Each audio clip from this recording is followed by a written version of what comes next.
Hey, Ma! Can we get some meatloaf? This won't be just any old meatloaf recipe, folks.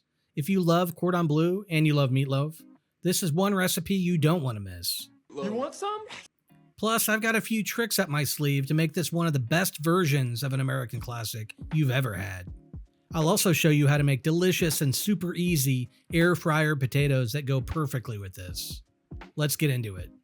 The first thing I like to knock out is to cook 8 strips of well-done bacon. My recipe technically uses 6, but I like to cook an extra one just to make sure the quality of the bacon is up to snuff, and the extra one on top of that is just a double check. Depending on the bacon thickness, I cook mine at 400 for around 25 minutes. Once the bacon comes out and I drain off the grease, I'll throw my ham pieces onto the sheet and then kick on the oven's broiler for a couple minutes. This gives the ham a nice caramelization and in turn a great flavor. A lot of meatloaf recipes will have you add raw veggies right into the meat mixture, but I always saute mine first. It helps the loaf retain moisture while also improving the overall texture, in my opinion. So while the bacon cooks, I'm going to saute 1 medium onion and 3 cloves of garlic until soft. This is also a good time to chop up a couple tablespoons of fresh parsley. While I'm at it, I'm going to prepare a quick panade, which is nothing more than some breadcrumbs and some milk. This will serve as a good binder for the meat mixture. Whenever I hear the word panade, I always feel like it's a type of Ferrari. The Ferrari panade goes 0 to 60 in 2.3 seconds. Sorry about that. Any old piece of bread or hamburger bun or hot dog bun will work. Just throw it in the food processor and pulse a few times. Now add a little milk until you get kind of a wet oatmeal type consistency. With the onions and bacon cooled down, it's time to pull everything together.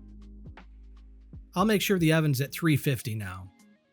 In one large mixing bowl, I'm combining 2 pounds of ground chicken, 6 bacon pieces, the onion and garlic, the parsley, our panade, which is around a half a cup, 1 tablespoon hot sauce, 1 teaspoon black pepper, 1 teaspoon-ish Worcestershire, half a teaspoon salt, and lastly 1 egg. Once this is combined, ideally I like to chill this in the fridge for an hour or so to tighten up a bit. Now I'm going to lay down some parchment, or you could use some plastic wrap as well for this next part. The ideal shape I want is a rectangle that's about 1/4 inch thick. I'm now going to lay out my ham pieces. Make sure to leave room on the edges to seal the loaf. And on top of the ham, I'm going to add a generous amount of grated Swiss. It's now ready to roll up. This is where that parchment or plastic wrap is key. Grab one end and pull upward as you roll along. It'll really help the process.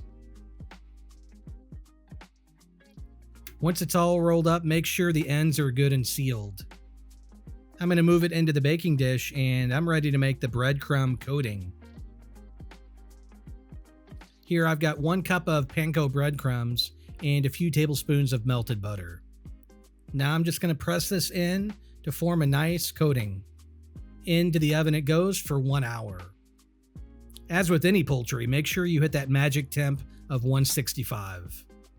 With an hour to kill, this gives me plenty of time to work on my Dijon Swiss cheese sauce and a quick batch of air fryer potatoes to put this meal over the top. In a small pot, I'm going to melt 2 tablespoons of butter and then add 2 tablespoons of flour.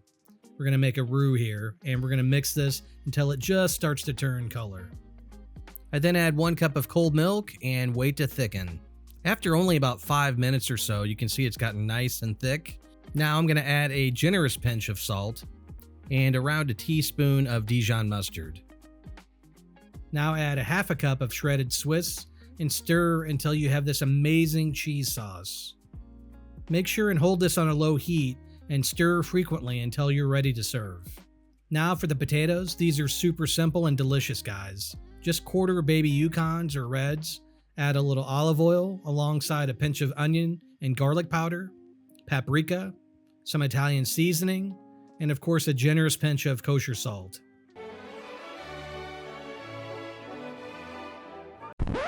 These will only need to go in the air fryer for about 20 minutes. Ma, the meatloaf! Oh, that's right. Once it's out of the oven, let it rest for 10 to 15 minutes. Your patience will be rewarded with a meatloaf that rivals the most traditional beef recipe. I hope you enjoy it as much as I do. Thanks for hanging out in Kitchen Serious. I'll see you in the next one.